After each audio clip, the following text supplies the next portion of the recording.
எல்லாருக்கும் வணக்கம். நான் இன்னைக்கு மும்பை கணேஷ் பேசுறேன். எனக்கு என்ன டாபிக்னா பாருங்க, இன்னைக்கு ட்ரெயின் ரொம்ப லேட்டு. எவ்வளோ கூட்டம் பாருங்க ஊர்லால. மக்கள் கூட்டம் நடந்தது. இனிமே ட்ரெயின் வரல. 1 மணி நேரமா நிக்கிறோம். ட்ரெயினுக்கும் வரல. ரொம்ப கூட்டமா இருக்கு. இப்பதான் ஒரு ட்ரெயின் வருது பாருங்க. அதான் நான் போக வேண்டிய ட்ரெயின் இப்பதான் வருது. விழிச்சு சரியான கூட்டமா இருக்கு. கூட்டத்துல இருந்து யாரும் இருக்கிறார்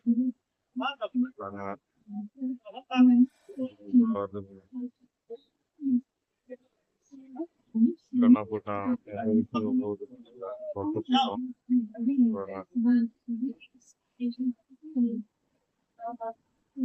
இந்த வீடியோ பிடிச்சிருந்தா லைக் பண்ணுங்க, சப்ஸ்கிரைப் பண்ணுங்க, ஷேர் பண்ணுங்க, கமெண்ட் பண்ணுங்க. பாய்.